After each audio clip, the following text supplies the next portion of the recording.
自前年11月底 OpenAI 发布 ChatGPT 以来，全球 AI 热潮一浪高过一浪，中国也不例外。可最近传出的消息却让人大跌眼镜，中国 AI 行业竟然已经开始大规模倒闭了。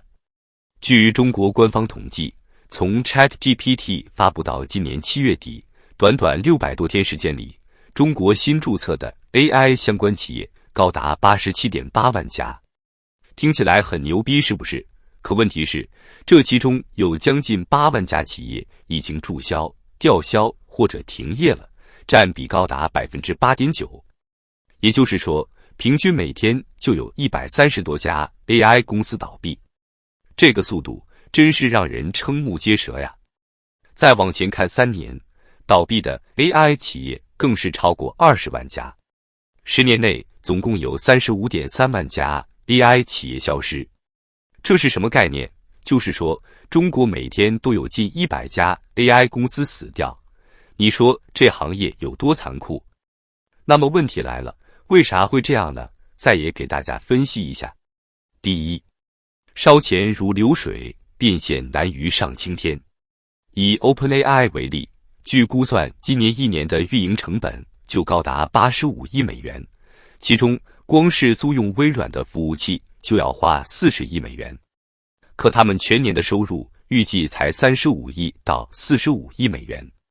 这意味着什么？意味着 OpenAI 今年要亏50个亿啊！国内的 AI 公司更惨。据说 AI 6小龙之一的月之暗面，自去年成立以来，已经烧掉了20多亿美元。上个月又从腾讯那融了3亿美元续命。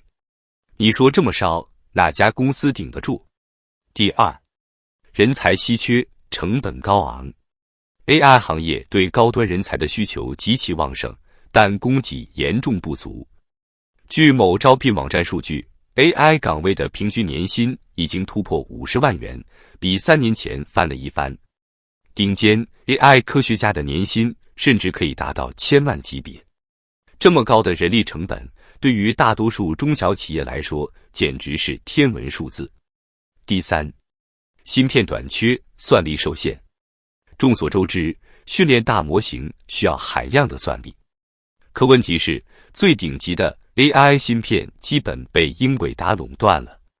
今年上半年，英伟达在中国的营收同比暴增近300%，达到41亿美元。可即便如此，芯片供应依然远远跟不上需求。很多中小 AI 公司想买都买不到高端 GPU， 只能望西兴叹。第四，政策收紧，监管趋严。去年7月，中国网信办出台新规，要求生成式 AI 服务必须体现社会主义核心价值观，不得传播有害信息。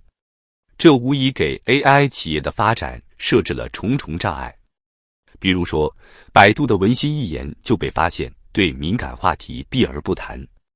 你说这样的 AI 能有多大商业价值？所以呢，综合这些因素，中国 AI 公司大规模倒闭其实也不奇怪。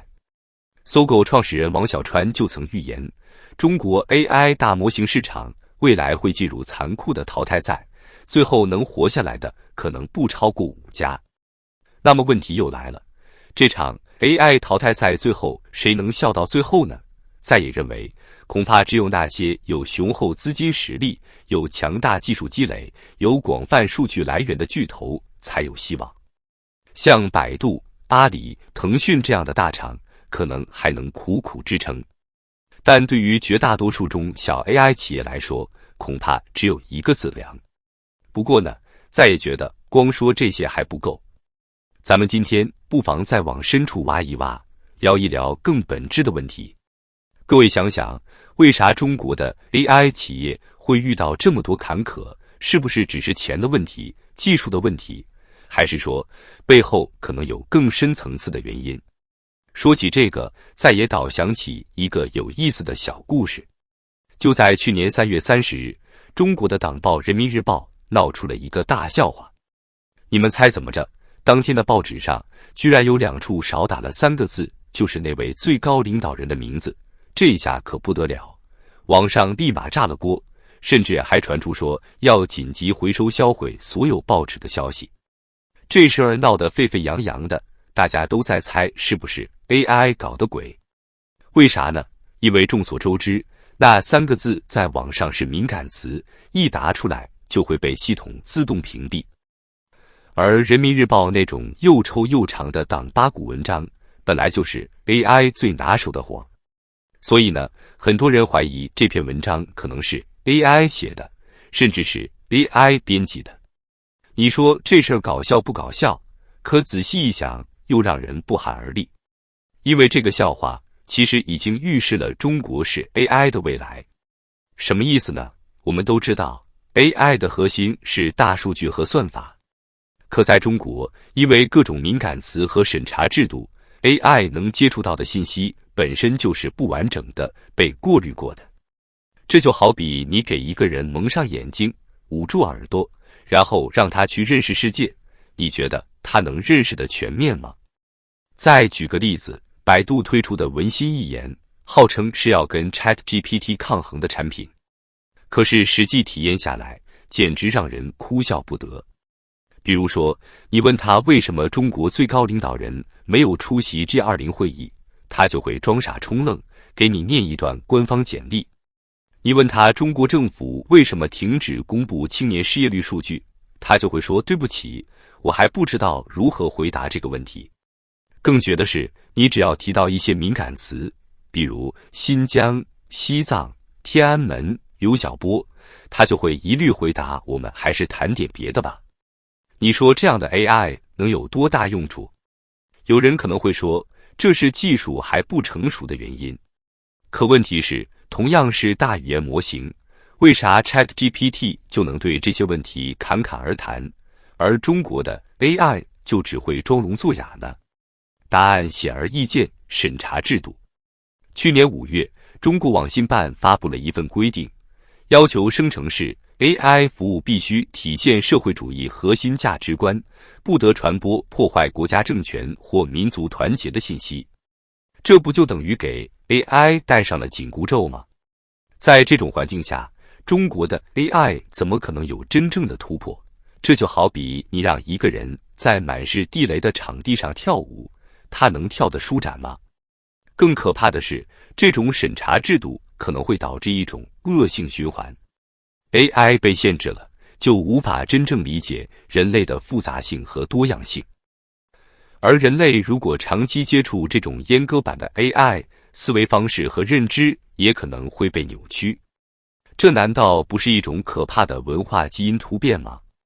说句实在话，在也看来，中国的 AI 恐怕真的是一无是处。有人可能会说，在医疗诊断、自动驾驶、智能制造这些不涉及敏感话题的领域，中国的 AI 还是有些许亮点的。